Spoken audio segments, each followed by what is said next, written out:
Hello guys, I'm Siddhant. You are watching Siddhant India. Welcome back to my new video. और मैं यहाँ पे Ireland में job करता हूँ साइबर सिक्योरिटी में, जो यूरोप में। एंड आज ये वीडियो बहुत ही इंपॉर्टेंट होने वाली है। वैसे मैं इंफॉर्मेटिव वीडियो बनाता हूँ, but this is the most informative video जो मैं बना रहा हूँ।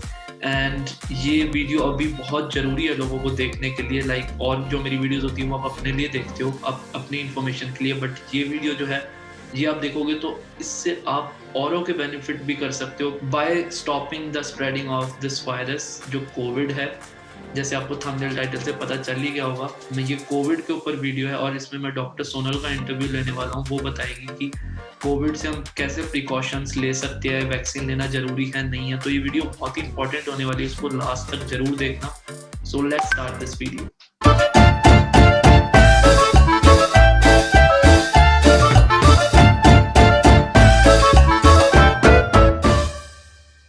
So, first of all, Dr. Sonal, can you introduce yourself ताकि ऑडियंस को आपके बारे में पता चल सके? Yeah, good evening, Siddharth. I'm Dr. Sonal Chugh from Chandigarh here based in, it's the capital of Punjab and Haryana, and I'm a homeopathic doctor here and practicing since 25 years. And we have a long patient base all over India as well as abroad, and with the blessings of my parents, what I am today.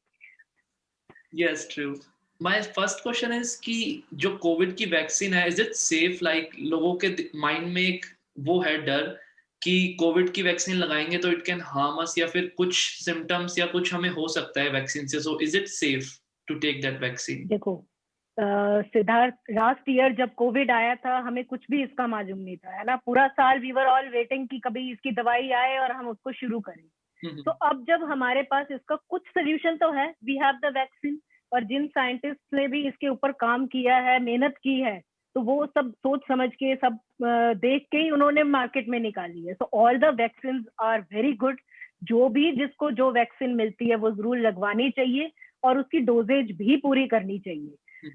ये है कि उससे हमें कुछ बचाव तो होगा। Yes, 100% हम ये नहीं कहते कि वैक्सीन आपने लगा ली तो आपको कोविड नहीं होगा, बट उसकी स्वेरिटी, उसके सिम्टम्स उतने नहीं आएंगे जो आपको हॉस्पिटलाइज होना पड़े या आपको मोर्टेलिटी रेट की तरफ वो हमारा कम कर देगा। So it's always safe and it's good to take the vaccine. जरूर लेनी चाहिए सभी को, जिन जिन के लिए एलिजिबल है।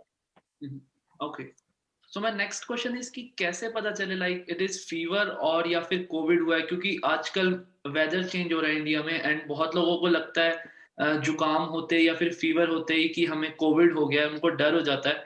तो कैसे वो पता लगाए कि इट इज कोविड और या फिर फीवर है नॉर्मल?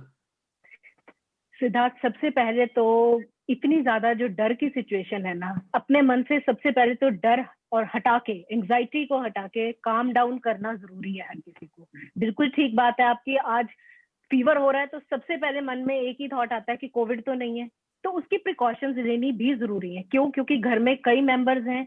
कुछ मेंबर्स हो सकते हैं एज्ड हो, कुछ हो सकते हैं जिनको कोमॉर्बिडिटीज हो, डायबिटीज हो या कोई और प्रॉब्लम हो, तो उनकी केयर करने के लिए सबसे पहले आप आइसोलेट तो अपने आप को कर लीजिए, बट फिर आप अपने लोकल डॉक्टर से कंसल्ट कर सकते हैं।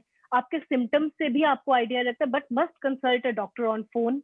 वो आपको गाइड करेंगे। एक दिन आप जैसे वेट कर सकते हैं और उसके बाद वो बताएंगे कि जरूरत है आपको टेस्ट की या नहीं है, या कुछ ब्लड टेस्ट पहले कराए जाएं।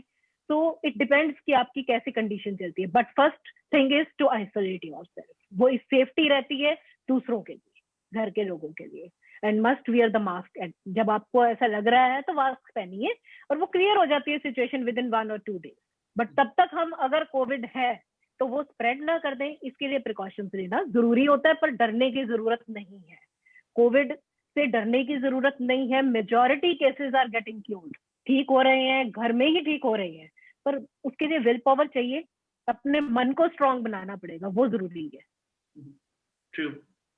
So my next question is कि अगर किसी को कोविड हो जाता है और उन्हें पता चल जाता है कि उन्हें कोविड हो गया है, रिपोर्ट में पॉजिटिव आ जाता है, तो उसके बाद बहुत लोग घबरा जाते हैं कि अब हम क्या करें, तो उस सिचुएशन में क्या करना चाहिए? सबसे पहले तो घबराहट को नहीं लाना। एक तरफ हम कहते हैं कि इम्यूनिटी जो है वो हमारी अच्छी होनी चाहिए। हम साल से लगे हुए हैं, बहुत सी हमने हर्बल चीजें, योगा, प्राणायाम हम लोग कर रहे हैं ताकि इम्यूनिटी स्ट्रांग रहे। पर जो फियर और एंजाइटी है वो हमारी इम्यूनिटी को बहुत डाउन ले जाता है। तो एक तो पैनिक अगर हम हो जाते हैं तो हम डिसीजन भी कई बार ठीक नहीं दे पाते। तो डर को हटा के सबसे पहले तो आप लोकल डॉक्टर से कंसल्ट कीजिए। कोई कोविड अगर हो भी गया है तो it is manageable at home. कुछ केसेस होते हैं, कुछ परसेंट केसेस जिनको हॉस्पिटलाइज करना पड़ता है, पर वो भी आपको प्रॉपरली अगर आप डॉक्टर से बात करते रहें तो आपको पता चल जाता है। इन केस आपको फीवर आ रहा है तो ही गाइड यू कि आप कैसे कैसे मेडिसिन लें, आप अपना ऑक्सीजन लेवल चेक करें, क्योंकि कुछ शुरू के दिन होते हैं जिसमें फीवर रहता है ज्यादा, उसके बाद ऑक्सीजन को ज्यादा चेक करना पड़ता है। जब फीवर उतर जाता है नेक्स्ट 5 to 6 days, समटाइम्स हम लोग क्या करते हैं, जब बुखार उतर जाता है तो हम इसको छोड़ देते हैं कि अभी ऑक्सीजन भी चेक करने की जरूरत नहीं, पर नहीं, फॉर 12 to 14 days हमें प्रॉपर इसका मॉनिटर करना जरूरी है। वो पूरा चार्ट बताया जाता है कि इसी तरह से आप दिन में कितनी बार इसको चेक कीजिए, हाइड्रेशन अपनी प्रॉपर रखिए, विटामिन सी, जिंक, ये चीजें जब आपको फीवर आए तो आप ये सप्लीमेंट्स अपने डॉक्टर से पूछ के शुरू कर सकते हैं according to your health conditions. Pranayama, yoga, Anulom Vilom, ये आपके लिए बहुत अच्छे हैं, ये आपको जरूर करने चाहिए, जिससे लंग्स की कैपेसिटी बढ़ती है प्राणायाम से। Then silent sitting, meditation, laughter, हंसना। कुछ अगर आप कोविड में घबरा जाएंगे तो वो आपके ऊपर, हमने डोमिनेट नहीं होने देना ना उसको, बीमारी को, हमने खुद अपनी विल पावर को स्ट्रॉन्ग करना है। सो ऊंची ऊंची हंसो, उसके लिए चाहे आप बिन कोई जोक पढ़ लो या वैसे ही किसी से बात करो या वैसे ही जोर जोर से हंसो, तो उसकी इम्यूनिटी आपकी जो है वो इंक्रीज होती है, and that will help you out. काम रहना बहुत जरूरी है सबसे पहले तो। आई थिंक 50% केसेस इसी से ही हो रहे हैं, क्योंकि लोग एक डर जाते हैं बहुत ज्यादा एंड उसी से ही वो डोमिनेट कर जाता है कोविड, एंड फिर उससे इम्यूनिटी वीक हो जाती है। आई थिंक उसी से ही केसेस इंक्रीज होते हैं मेनली। बिल्कुल, देखो अभी सब तरफ डर की सिचुएशन ज्यादा है ना, इतना ज्यादा। देखो अगर हम देखें, परसेंटेज भी देखें तो कोई बहुत ज्यादा मोर्टेलिटी नहीं है, पर हम न्यूज में भी वही कुछ देखते हैं जो हुआ है, एक केस या 2 केस या कुछ 1000 केस ऐसे हुए हैं, पर करोड़ों की पॉपुलेशन है, उसमें ठीक भी तो हो रहे हैं, कितने लैक्स ठीक हो रहे हैं, और सब घरों में भी ठीक हो रहे हैं, ऐसी कोई मुश्किल नहीं है। तो सबसे पहले अपना माइंड को हमें ये समझाना पड़ेगा कि हर कोविड केस जो है वो सीरियस नहीं होता है, प्रॉपर अगर शुरू से हम मैनेज करते हैं with a positive attitude. True. So my next question is कि सोशल मीडिया पे आजकल बहुत सारी मेडिसिन लोग डाल रहे हैं कि अगर आपको ऑक्सीजन कम हुआ है या फिर आपको कोई भी सिम्टम्स है तो आप ये मेडिसिन लीजिए, तो वो मेडिसिन लोगों को लेनी चाहिए जो सोशल मीडिया पे वो देख रहे हैं? Like is it beneficial? No, we don't advise कि आप अपने आप से सेल्फ मेडिकेशन कभी मत करो, क्योंकि हर पेशेंट की अपनी एक हिस्ट्री होती है, अपनी कोई प्रॉब्लम है या वो उसकी कैसी बॉडी रिस्पॉन्ड करती है हर मेडिसिन को।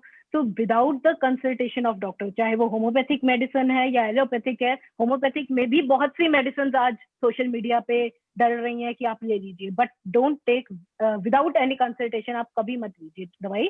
पूछ के डॉक्टर से अगर आपको वो लगता है कि आपके ऊपर बेनिफिशियल है, you can take the medicine, but always consult a doctor. Okay. और जो विटामिन की मेडिसिन होती है वो ले सकते हैं या फिर वो भी कंसल्ट करनी चाहिए पहले डॉक्टर से? विटामिन ले सकते हैं, इन केस आजकल बताया जा रहा है, किट्स में भी दी जा रही है विटामिन सी, जिंक, पर उसका भी एक टाइम इंटरवल होता है कि आपको कितना लेना है, कितनी देर के बाद आप रिपीट कर सकते हैं। यस, अगर आपको कोई फीवर या सिम्टम्स आने शुरू हो गए, आप vitamin C, zinc, vitamin D ले सकते हैं उस टाइम पे, जब तक आपकी डॉक्टर से कंसल्टेशन नहीं होती है, क्योंकि हर चीज का एक टाइम है। आप अगर रेगुलर 1.5 साल कोई दवाई लेते रहेंगे तो वो भी ठीक नहीं है। There should be a gap of some time, ताकि आप उसको दोबारा रिपीट कर सके। ओके। तो मैं लास्ट क्वेश्चन है इसकी, कोविड ना हो किसी को, उसके लिए क्या क्या प्रिकॉशंस करने चाहिए किसी को? सबसे पहले जरूरी है कि अपने आप को पॉजिटिव रखें, अपने अंदर से डर को निकालें। कोविड एक बीमारी है जिसका आज हमें काफी हद तक पता है, जो पिछले साल तो हमें कुछ मालूम भी नहीं था। वैक्सीन लगवाएं, जो भी वैक्सीन अवेलेबल है उसको सोचे मत, लेट मत करें, अपनी वैक्सीन की डोज लगवाएं। डबल मास्क जो आज के टाइम में कह रहे हैं, डबल मास्क कीजिए अपना। बाहर जाते हैं, अगर आप सब्जी लेने भी जा रहे हैं या मेड भी आ रही है, तो मास्क अपना लगा के रखिए। बार बार हाथ धोने बहुत जरूरी है। कहीं बाहर आप जा रहे हैं तो आप पॉकेट सैनिटाइजर रख सकते हैं, उसको यूज कर सकते हैं। जब तक आपको पानी या सोप नहीं मिलता, the better is always soap and water. अच्छी तरह अपने हाथ धोइए। देन डिस्टेंस, कहीं रश क्राउड वाली जगह पे मत जाइए, अवॉइड कीजिए, और अपना जो है डिस्टेंस रखिए। आप कहीं भी जा रहे हैं, किसी से मिल रहे हैं, there should be a distance of 6 feet at least, इतना डिस्टेंस होना चाहिए। अगर हम ये सब चीजें लेते हैं, देन इम्यूनिटी बूस्टर्स हैं, आप योगा कर सकते हैं, आप प्राणायाम कर सकते हैं, आप आंवला ले सकते हैं, विटामिन सी में आपके पास नींबू है, आंवला है, इस तरह की बेसिक चीजें तो आप अपने आप ले सकते हैं। That will help you in your immunity. और आप जैसे हम होम्योपैथिक में भी कुछ इम्यूनिटी बूस्टर्स हम लोग बना रहे हैं अभी, इस ट्रेंड के अकॉर्डिंगली भी नई कॉम्बिनेशन बन रही, you can take with the consultation of your doctor. Okay, तो आपने जो प्राणायाम योगा बताया उसमें कुछ स्पेसिफिक है जो योगा जो करने चाहिए या फिर जनरल है जो होते हैं वही करने चाहिए? जनरल जो सिंपल ब्रीदिंग एक्सरसाइजेज हैं वो आपको करनी चाहिए। आप कोई प्रॉपर योगा वीडियो भी देख सकते हैं, उसमें से आप गाइडेंस ले सकते हैं अगर आपको नहीं मालूम। That should be a simple exercise, वो आपकी लंग्स की कैपेसिटी को इंक्रीज करता है। Okay, so I think viewers को इससे बहुत बेनिफिट होगा और बहुत लोगों को ऐसे दिमाग से डर निकलेगा एंड वो अपने आप को प्रिवेंट कर पाएंगे इससे, कोविड से। तो thank you for your time. At the end do you want to say anything in the conclusion? बिल्कुल, मैं यही कहना चाहूंगी कि पॉजिटिविटी फैलाएं, हम लोगों का डर निकालें, उनको काम डाउन करें, यही सबसे बड़ा काम है, और उनको मोटिवेट करें कि आप वैक्सीन लगवाइए। Thank you so much Siddharth. Thank you. So guys, thank you for watching this video. I hope आप सबको इससे बेनिफिट मिला होगा और आप लोगों को पता चल गया होगा वैक्सीन लेनी कितनी ज़रूरी है और आप कैसे प्रिकॉशन ले सकते हैं। Laughter is the best medicine, ये कोट है और ये बहुत ही अच्छा है। आई थिंक अगर आप खुश रहोगे, अपने आप को अंदर से खुश रखोगे, आई थिंक आपकी इम्यूनिटी वैसे इंक्रीज हो जाएगी और इम्यूनिटी इंक्रीज होगी तो आई थिंक आपको कोविड होने के चांसेस बहुत ही कम है, जैसे डॉक्टर सोनल ने बताया। और बहुत सारे डॉक्टर्स पूरे इंडिया में बहुत मेहनत कर रहे हैं ताकि कोविड को स्टॉप कर सके, और जिन्होंने वैक्सीन बनाई है उन्होंने ऐसे ही नहीं बनाई, 1 साल तक रिसर्च करी है इतने बड़े बड़े रिसर्चर्स ने ऑल ओवर द वर्ल्ड, फिर ये वैक्सीन बनी है। तो आई थिंक सबको वैक्सीन लेनी चाहिए ज़रूरी, ताकि ये हम स्टॉप कर सके स्प्रेड इस कोविड वायरस का। और खुश रहिए। और मैं थैंक यू कहना चाहूँगा, शाउट आउट देना चाहूँगा सभी डॉक्टर्स को जिन्होंने 1 साल से इतनी मेहनत करी और हेल्प करी है। So and thank you doctor Sonal for giving all the information. मैं डॉक्टर आलोक कुमार गुप्ता का भी थैंक यू करना चाहूँगा, उन्होंने मेरे फादर का ऑपरेशन करा था हर्निया का थोड़े टाइम पहले ही, तो वो भी बहुत अच्छे डॉक्टर है। और सभी डॉक्टर्स को मैं थैंक यू बोलना चाहूँगा। और आप लोगों को मैं कहना चाहूँगा एट द लास्ट कि आप अपने घर पे रहिए और अपना ख्याल रखिए, और बाहर अगर बहुत ही इंपॉर्टेंट हो तभी जाइए, वरना बाहर मत घूमिए। आते रहिए, खुश रहिए और अपना ख्याल रखिए। मिलते हैं अगली वीडियो में। Bye bye, take care.